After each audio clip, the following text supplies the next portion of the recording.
আসসালামু আলাইকুম ভিউয়ার্স। আজ আমি আপনাদের সাথে একটি টিপস শেয়ার করতে যাচ্ছি। যারা গরু ছাগল পালেন তাদের জন্য অত্যন্ত গুরুত্বপূর্ণ। গরু ছাগলকে কিভাবে সুস্থ এবং মোটা তাজা করতে হয় এই টিপসটা দেখে আপনারা বুঝতে পারবেন। দেখুন ভিউয়ার্স, আমার হাতে একটি অরাকল এসবেট একটি মেডিসিন রয়েছে, এটি আমি সিএনজির ভিতরে নিলাম। এরপরে আমি লিভার টনিক নিলাম। লিভার টনিক এটা হচ্ছে লিভার টনিক এটা গরু ছাগলের জন্য খুবই গুরুত্বপূর্ণ। এটা যদি আপনার বুঝতে সমস্যা হয়, তাহলে আপনি একজন ডাক্তারকে জিজ্ঞাসা করতে পারেন যে লিভার টনিক কতটাই গুরুত্বপূর্ণ।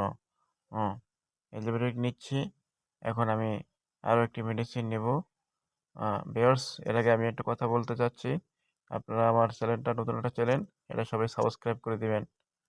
এটা হচ্ছে এখন জিঙ্ক সিরাপ। আমি জিঙ্ক নিলাম। আর এই জিঙ্ক হচ্ছে একটি আদর্শ মেডিসিন। আমি বলি এটি আমার ভাষায় একটি আদর্শ মেডিসিন। এটি গরু ছাগল এবং মানুষের জন্য খুবই গুরুত্বপূর্ণ। আহ, দেখুন ভিউয়ার্স, আমি এখন আমার ছাগলকে আমি এখন খাওয়াবো। ছাগলটা প্রথমে একটু বাহানা করতেছে। এখন ছাগলের মুখে দাঁড়িয়ে নিলাম, ছাগল দিয়ে বুঝতে পারলো। এখন দেখুন ছাগল নিজে নিজে খাচ্ছে।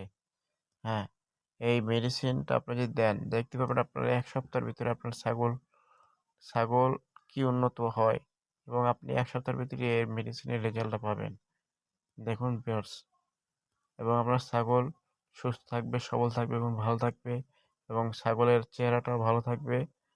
এবং ছাগলের রোগ প্রতিরোধ ক্ষমতা বৃদ্ধি বৃদ্ধি পাবে।